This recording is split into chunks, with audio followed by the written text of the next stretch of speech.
Assalamualaikum warahmatullahi wabarakatuh. Kami di sini akan memaparkan apa itu tentang Merdeka Belajar. Merdeka Belajar adalah merupakan slogan yang saat ini masih digegerkan, digembar-gemborkan oleh Mendikbud, bahwa prinsip Merdeka Belajar diharapkan dapat mempercepat proses reformasi pendidikan di Indonesia yang selama ini dianggap berlahan layu. Mendikbud bahkan menggagas istilah deregulasi pendidikan karena regulasi pendidikan selama ini dinilai menghambat proses pencapaian reformasi pendidikan yang bermuara pada kualitas dan mutu pendidikan di Indonesia. Sebagai salah satu adalah kurikulum Merdeka tentang mengambil contoh bahwa perkembangan di industri 4.0, bahwa perkembangan saat ini dalam bidang perkembangan industri 4.0 merupakan dijadikan sebagai ilmu pengetahuan yang mengalami transformasi yang pesat di segala bidang termasuk bidang pendidikan. Digitalisasi pendidikan merupakan potensi pembelajaran secara optimal dapat dilakukan melalui kurikulum. Seiring berjalannya waktu, pendidikan pun semakin berkembang dengan cepat sesuai era digitalisasi Merdeka Belajar. Dan pada prinsipnya adalah Merdeka Belajar, bahwa Merdeka Belajar itu apa sih? Kita kupas bahwa apa itu pembelajaran sesuai dengan kondisi peserta didik. Yang pertama adalah Merdeka Belajar itu apa sih, ya? Jadi apa sih peran guru dalam Merdeka Belajar? Bahwa prinsipnya peran guru dalam Merdeka Belajar adalah yang pertama sebagai fasilitator atau sebagai penggerak, sebagai sumber untuk inspirasi dari siswa didik, ya, anak-anak didik atau murid-murid. Guru itu sebagai fasilitas saja. Jadi mereka itu mengembangkan ilmunya sesuai dengan, ya, pembelajaran yang dilaksanakan dengan prinsip Merdeka Belajar. Bahwa prinsip Merdeka Belajar itu pada prinsipnya yang pertama adalah pembelajaran sesuai dengan kondisi peserta didik. Ya, di mana nanti kondisi peserta didik sebagai apa, bagaimana. Kemudian nanti ada yang kedua adalah pembelajaran sepanjang hayat. Kemudian yang ketiga adalah holistik, bahwa Merdeka Belajar yang ketiga adalah holistik. Kemudian yang keempat itu harus relevan, bahwa relevan kemudian untuk berkelanjutan, berkesinambungan. Jadi ini adalah peran guru dalam Merdeka Belajar. Kemudian apa sih dalam pembelajaran sesuai dengan kondisi peserta didik yang sekarang? Apa itu pembelajaran sesuai dengan kondisi peserta didik, ya, atau teaching at the right level? Bahwa pembelajaran adalah sebuah pendekatan pengajaran yang berpusat pada kesiapan belajar peserta didik, bukan hanya pada tingkat kelas saja. Jadi apa di sini, ya, pendekatannya adalah apa? Jadi apa tujuan pendekatan pelajaran di sini? Nah, jadi pelajaran pendekatan di sini adalah dengan pelajaran pendekatan tadi, bahwa kurikulum Merdeka atau Merdeka Belajar yang pertama adalah sebagai bentuk implementasi dari filosofi pembelajaran Ki Hajar Dewantara yang berpusat pada peserta didik. Yang kedua adalah untuk memastikan setiap peserta didik mendapatkan hak belajar untuk mencapai tujuan pembelajaran yang diharapkan. Yang ketiga adalah memberikan waktu yang cukup untuk peserta didik membangun dan meningkatkan kompetensi numerasi dan literasi. Ya, dalam pendekatan pengajaran ini, ya, ada implementasi, kemudian memastikan hak belajar siswa untuk pembelajaran yang diharapkan sampai tujuan di endingnya adalah memberikan waktu yang cukup peserta didik dalam meningkatkan kompetensi dan numerasi serta literasi. Kemudian bagaimana penerapannya? Penerapannya adalah dengan menggunakan sistem asesmen atau penilaian asesmen, yaitu dengan asesmen awal pembelajaran dan penyesuaian tujuan pembelajaran. Pada tujuan pembelajaran, kemajuan hasil belajar peserta didik dilakukan melalui evaluasi pembelajaran atau asesmen. Peserta didik yang belum mencapai capaian pembelajaran akan mendapatkan pendampingan agar mencapai capaian pembelajaran. Jadi ketika anak mendapatkan value atau nilai yang kurang, maka akan didampingi sampai anak tersebut atau siswa tersebut mencapai tingkat pembelajaran yang diinginkan, yaitu dengan hasil kompeten. Yang kedua, dengan pembelajaran berdiferensiasi. Peserta didik dalam fase perkembangan yang sama bisa memiliki tingkat pemahaman dan kesiapan yang berbeda. Walaupun di sini usianya sama, misalkan secara pendidikan dalam satu kelas penyampaian guru mata pelajarannya sama, tetapi ya tidak dalam perkembangan pemahaman tidak bisa disamakan. Jadi ada perbedaan. Karena itu, pada model pengajaran yang seperti ini, caranya adalah cara dan materi pembelajaran divariasikan. Jadi tidak sama berdasarkan tingkat pemahaman dan kesiapan peserta didik. Jadi dalam satu kelompok belajar, dalam satu rombel belajar bisa ada berbagai macam tugas yang disampaikan kepada peserta didik agar tidak sama. Jadi harus bervariasi sesuai dengan tadi bahwa model pengajaran yang ini adalah pembahasan divariasikan berdasarkan tingkat pemahaman di sini. Jadi ada tingkat pemahaman. Kemudian dari itu ada dari tingkat pemahaman, karena tadi apa yang dimaksud itu ada fase, bahwa di dalam fase itu ada fase perkembangan yang tadi perkembangan itu adalah tidak sama. Pada fase atau tingkat perkembangan adalah capaian pembelajaran yang harus dicapai peserta didik harus disesuaikan dengan karakteristik potensi serta kebutuhannya. Kita membahasnya yaitu langsung pada jenjang pendidikan di SLTA, yaitu SMA atau SMK, yaitu pada fase E. Ya, pada fase E siswa diperkenalkan dalam sebuah proyek, yaitu pertama adalah perencanaan. Di dalam ini ya sebuah perencanaan bahwa semua yang dilakukan itu adalah melalui proses perencanaan terlebih dahulu, ya, kemudian nanti berkelanjutan di fase berikutnya, ya, di fase berikutnya, ya, melalui perencanaan terlebih dahulu.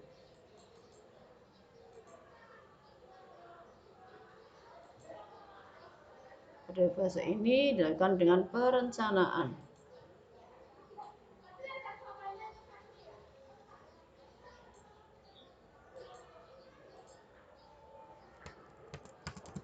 Dengan perencanaan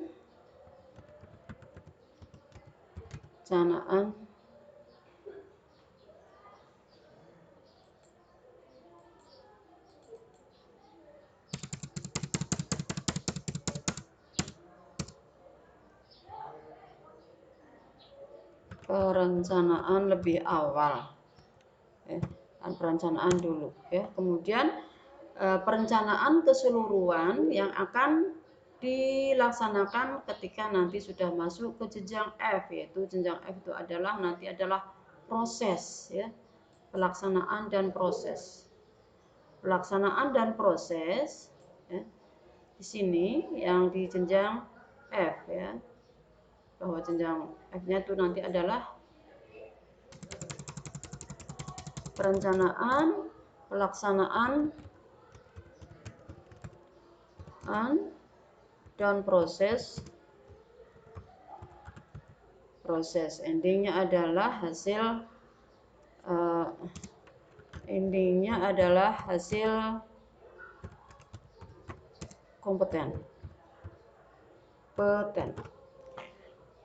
Ya, bahwa ada, ya, di fase E dan F itu adalah pada fase E sebuah perencanaan harus sudah tersusun, kemudian dilanjutkan di fase F bahwa semua pelaksanaan dan proses dengan endingnya pada sebuah proyek, ya, harus memiliki hasil kompeten, karena dengan hasil kompeten siswa didik bisa terjun ke masyarakat maupun ke perguruan tinggi sesuai dengan pilihannya, sesuai dengan haknya, sesuai dengan keinginannya, ya, maka pendidikan itu akan lebih maju lagi. Kemudian, bagaimana tahapan pelaksanaan pembelajaran dan asesmen dalam perencanaan pelaksanaan pembelajaran. Di sini guru menyusun rencana pelaksanaan pembelajaran yang mencakup rencana asesmen formatif yang akan dilakukan di awal pembelajaran dan selama pembelajaran berlangsung, serta asesmen sumatif yaitu di akhir pembelajaran. Kemudian apa sih ya asesmen formatif awal pembelajaran? Ya, bahwa asesmen formatif di awal pembelajaran adalah pembelajaran yang bertujuan menilai kesiapan masing-masing peserta didik untuk mempelajari materi yang telah dirancang. Berdasarkan hasil asesmen, pendidik memodifikasi rencana yang telah dibuatnya dan atau membuat penyesuaian untuk sebagian peserta didik yang tadi sudah dipaparkan di awal bahwa pembelajaran itu guru sudah menyusun ya merencanakan sesuai dengan kemampuan siswa. Yang berikutnya adalah pembelajaran, bahwa pembelajaran merupakan dilakukan secara dan dimonitor kemajuan belajar peserta didiknya secara berkala dengan menggunakan berbagai metode asesmen formatif. Yang berikutnya adalah asesmen sumatif di akhir pembelajaran, bahwa dalam melaksanakan asesmen di akhir pembelajaran untuk mengetahui ketercapaian tujuan pembelajaran, asesmen ini juga bisa digunakan sebagai asesmen awal pada pembelajaran berikutnya. Ini adalah tadi berbagai macam penilaian di awal yang sudah disampaikan bahwa perkembangan ya sesuai dengan fase, kemudian ada tahapan penilaian yaitu atau asesmen ya. Asesmen yang terakhir adalah asesmen sumatif dan pada waktu akhir pembelajaran. Untuk berikutnya yang kedua adalah pada Merdeka Belajar. Apa sih ya yang tadi pertama sudah disampaikan. Yang kedua adalah apa pembelajaran sepanjang hayat. Bahwa pembelajaran sepanjang hayat merupakan sebuah sistem di mana konsep pendidikan yang menerapkan keseluruhan peristiwa-peristiwa kegiatan belajar yang berlangsung dalam kehidupan manusia. Prinsip utamanya adalah dari pendidikan sepanjang hayat, yaitu bahwa setiap tempat adalah sekolah dan setiap orang adalah guru. Jadi, menurut konsep tersebut adalah kegiatan pendidikan dianggap sebagai suatu keseluruhan, bahwa seluruh sektor pendidikan merupakan suatu sistem yang terpadu. Dari konsep ini harus disesuaikan dengan kenyataan serta kebutuhan masyarakat yang bersangkutan. Jadi di pembelajaran panjang hayat adalah belajar yang tidak ada hentinya. Kemudian apa yang ketiga di Merdeka Belajar adalah belajar dengan holistik. Apa itu holistik? Bahwa holistik adalah istilah yang berkaitan dengan sesuatu yang dipandang secara utuh sebagai satu kesatuan. Sesuatu ini lebih daripada sekedar kumpulan bagian saja, atau istilah holistik ini digunakan dalam berbagai bidang. Yang mana holistik itu adalah cara pandang yang menyeluruh atau secara keseluruhan sebagai satu kesatuan. Istilah ini merupakan pikiran secara menyeluruh yang berusaha menyangkutkan beraneka lapisan kaidah serta pengalaman yang lebih dari sekedar mengartikan manusia secara sempit. Dari holistik. Yang keempat itu adalah relevan. Apa itu relevan? Ya, bahwa belajar merdeka adalah harus relevan. Pembelajaran relevan yang dimaksud di sini adalah sebuah pembelajaran yang dirancang sesuai dengan konteksnya, lingkungan, dan budaya peserta didik, serta melibatkan orang tua dan komunitas sebagai mitra. Jadi peserta didik akan menganggap materi disampaikan karena merasa berhubungan dengan pembelajaran yang diberikan. Yang terakhir adalah bahwa Merdeka Belajar itu harus berkelanjutan. Apa itu berkelanjutan? Berkelanjutan di sini adalah bahwa proses mempelajari keterampilan dan kemampuan baru secara terus-menerus. Pembelajaran berkelanjutan ini dapat berasal dari pelatihan formal dan menghadapi tantangan. Di akhir setiap perulangan kami memiliki kesempatan untuk belajar dari siklus pembuatan dan pengukuran. Ya, jadi berkelanjutan ya terus-menerus sehingga pada akhirnya Siswa didik adalah memiliki keterampilan yang kompeten karena dari awal sudah direncanakan sampai terakhir itu adalah eh, berkelanjutan sampai ending, sampai selesai. Ya, itu adalah cakupan Merdeka Belajar, dan di mana bahwa dalam contoh Merdeka Belajar, misalkan bagian dari pembelajaran untuk berkelanjutan seperti ini, yaitu ada proses, ya, di mana ada proses untuk membuat suatu hipotesa itu dibangun secara hati, empati, kemudian kedua diukur ya dengan measure customer impact, kemudian dilakukan dengan hipotesa, kemudian dengan hipotesa berkelanjutan sampai penelitian. Oke, semua ya, sampai penelitian, penilaian awal dengan ketika proses masih ada proses lagi sampai selesai pembuatan kesimpulan dari awal, yaitu kembali lagi ke proses awal, yaitu bahwa sebuah hipotesa itu akan kembali runtut seperti rantai-rantai kehidupan. Itu adalah dari proses bagian pembelajaran berkelanjutan.